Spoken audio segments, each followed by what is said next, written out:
ओम शांति। आज का पुरुषार्थ। आज मीठे बाबा ने स्वयं की महिमा बताई कि वह ही सत्य शिव बाबा, सत्य शिव टीचर और सत्य शिव गुरु हैं। वह कालों का काल हैं और संगम युग पर आकर सबकी सद्गति करते हैं। उनका मुख्य कार्य नरक को स्वर्ग बनाना है और पतितों को पावन बनाना है। वे किसी भी प्रकार की रिद्धि सिद्धि के लिए नहीं आते हैं।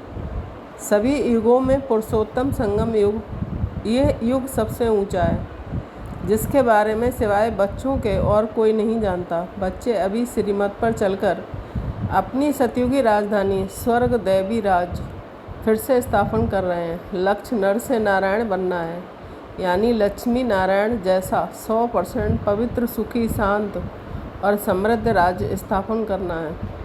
सतयुग में एक देवी देवता धर्म, एक राज्य, एक भाषा, 100% प्योरिटी, पीस, प्रॉस्पेरिटी थी, जिसकी स्थापना अभी हो रही है। बाप स्वयं राजाई के लिए सहज राजयोग की पढ़ाई पढ़ा रहे हैं। ये पढ़ाई 21 जन्मों के लिए है और जितनी भी पढ़ेंगे वह व्यर्थ नहीं जाएगी। पुरुषार्थ कैसे करें? बाबा ने बच्चों को जो करने के लिए कहा है वही पुरुषार्थ है। 1 पॉइंट। मुख्य पुरुषार्थ याद और स्मृति। याद में रहना, देई अम्बानी बनकर बाप को याद करना। जितना याद करेंगे उतना अपना कल्याण करेंगे और पाप कटेंगे। खुशी में रहना, सदा ये स्मृति रहे कि हम श्रीमत पर अपनी सतयुगी राजधानी स्थापन कर रहे हैं, तो अपार खुशी रहेगी। नारायणी नशा, नर से नारायण बनने के लक्ष्य का नशा अभिमान रहना चाहिए। पवित्रता और दैवी गुण। 2 पॉइंट। पवित्रता, गृहस्थ व्यवहार में रहते हुए भी सिर्फ एक जन्म पवित्र रहना है, क्योंकि सत्युग त्रेता में बेकार होते ही नहीं है। देवी गुण धारण करना, सृष्टि के आदि मध्य अंत को जानकर दैवी गुण भी धारण करने हैं। रहमदिल बनना है, स्वयं का कल्याण करने के साथ साथ और पर रहमदिल दयालु बनना है।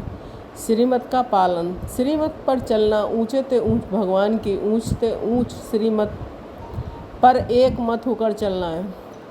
पुरानी दुनिया से दिल न लगाना, ये कब्रिस्तान है, इसलिए पुरानी दुनिया से बिल्कुल दिल नहीं लगानी है। बाबा ने स्वर्ग का सुख मिलता है, इसलिए नरक की तरफ मुंह नहीं करना है। सेवा और सर्विस।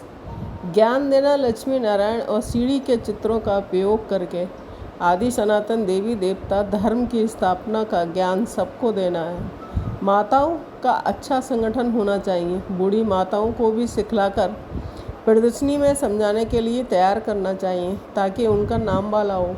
पुरुषार्थ में क्या नहीं करना चाहिए, क्या छोड़ना है। बाबा ने बच्चों को इन बातों से दूर रहने के लिए सावधान किया है। 1 आसुरी बातें और दुर्गुण। काम महाशत्रु। मुख से कभी ये नहीं कहने से हिचकिचाना नहीं चाहिए कि भगवान उवाच काम महाशत्रु है। काला मुंह, छींची बनना, भूले करके छींची पतित बनकर फिर क्लास में बैठना नहीं है। ऐसे बच्चों को ज्ञान हजम नहीं हो सकता। विष खाना।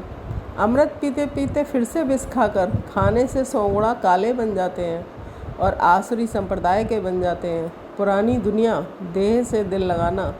पुरानी दुनिया या किसी भी पुरानी देह से दिल लगाना माना जहन्नुम, नरक में जाना। अहंकार और विरोध। अहंकार, अपने को सर्वेसेबल समझकर अहंकार में नहीं आना है। अहंकार से ही हार होती है और नशा उतर जाता है। बाप का सामना, बाप शिव बाबा का कभी सामना नहीं करना चाहिए। रूठना आपस में या बाप से रूठना नहीं है। बाप सबको रिझाने आए हैं, इसलिए थोड़ी थोड़ी बात में रंज नहीं होना है या गुस्सा करके रूठना नहीं है। लापरवाही और कमजोरी। दुनियावी बातें बाप को याद करने के बदले और दुनियावी बातों में नहीं पड़ना है। नींद। बहुत बच्चे नींद में रहते हैं, जिससे खुशी का पारा नहीं चढ़ता है। सदा जागृत रहना है। गलत लक्ष्य। अपनी एम ऑब्जेक्ट लक्ष्य नर से नारायण बनने के बजाय राम सीता बनने जैसे कम लक्ष्य में खुश नहीं होना है। मीठे बाबा का मुख्य संदेश है कि तुम बच्चे श्रीमत पर चलकर याद और श्रीमत के पुरुषार्थ से फिर से स्वयं के मालिक बनो और इस अंतिम जन्म में कोई भी ऐसी गलती ना करो जिससे 21 जन्मों के लिए घाटा पड़ जाए। ओम शांति।